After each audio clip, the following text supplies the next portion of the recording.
যোৱাবাৰৰ ভিডিঅ'টোত মই অকল এটাই ৰেচিপি লৈ আহিছিলোঁ ব্ৰেকফাষ্টৰ ৰেচিপি।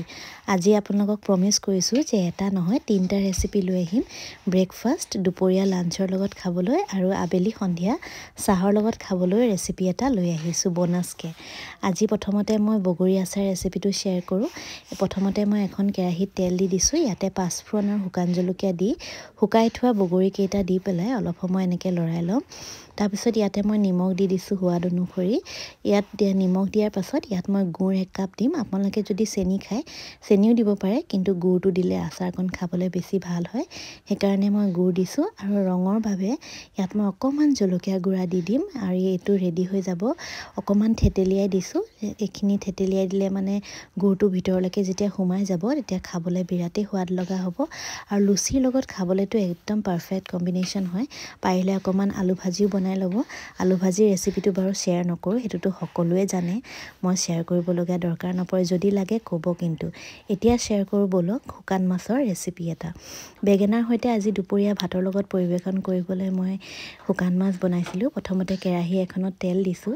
ইয়াতে মই ফোৰণত জিৰা দিছোঁ। অকণমান যেতিয়া জিৰাটো ফুটি আহিব তেতিয়া ইয়াতে মই কেঁচা জলকীয়া আৰু পিঁয়াজ দি দিছোঁ। এইখিনি ভালদৰে অলপ সময় লৰাই থকাৰ পাছত ইয়াতে মই নহৰু দি দিম। এইখিনি নহৰু মই খুন্দি ৰাখিছিলোঁ। আৰু ইয়াতে মই নিমখ, হালধি দি দিম আৰু অকণমান জলকীয়া গুড়ি দি পেলাই ইয়াত যোনখিনি বেঙেনা কাটি ৰাখিছিলোঁ সেইখিনি দি দিম। যিকোনো বেঙেনা ল'লেই হ'ব, কুমলীয়া বেঙেনা হ'লেতো বেছি ভাল। মোৰ মই লোৱা বেঙেনাটো ইমান ভাল নাছিলে, অকণমান গুটিয়ে আছিলে বাৰু, তথাপিও সিজি গৈছে ধুনীয়াকৈ। যেতিয়া এইখিনি সিজি আহিব ইয়াত মই অকণমান জিৰা পাউডাৰ দি দিম আৰু শেষত মই ইয়াতে গৰম পানীত ধুই থোৱা শুকান মাছকেইটা দি দিম। আৰু এয়া অকণমান পানী দি দিছোঁ যাতে শুকান মাছখিনি অকণমান কোমলি যায়। আৰু এয়া ৰেডি হৈ গ'ল ভাতৰ লগত খাব পৰাকৈ শুকান মাছৰ চাটনি বুলিয়ে ক'ব পাৰে বা শুকান মাছৰ যিয়ে ৰেচিপি নকয় কিয়। এতিয়া ব'লক সন্ধিয়াৰ পকৰি ৰেচিপিটো শ্বেয়াৰ কৰোঁ। আজি অলপ হেল্ডি ৱেত পকৰিটো বনাম। আৰু পকৰিটো কিহৰ লগত বনাইছোঁ আপোনালোকেতো ভিডিঅ'টো দেখি গম পাইছেই যে কলডিলৰ পকৰি বনাম চাহৰ লগত খাবলৈ। প্ৰথমতে কলডিলটো মই প্ৰেছাৰ কুকাৰত বইল কৰি ল'ম। তাৰপিছত মই যেতিয়া পানী অকণমান দি বইল কৰি ল'লোঁ, 2-3টা হুইচেল মৰাৰ পিছত এটা মছলা ৰেডি কৰি ল'ম। ইয়াতে মই ধনিয়া, জিৰা, শুকান জলকীয়া দি পেলাই এটা ব্লেণ্ডাৰত ব্লেণ্ড কৰি লৈছোঁ।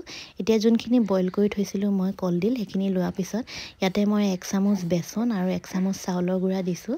আৰু নহৰু আদা দি পেলাই জলকীয়া আৰু যোনখিনি হালধি দি পেলাই অকণমান সময় মেছ কৰাৰ পিছত যোনখিনি বনাই ৰাখিছিলোঁ মছলা, সেইখিনি দি পেলাই ফ্ৰাই কৰি ল'লেই ৰেডি হৈ গ'ল আপোনাৰ কলডিলৰ পকৰি।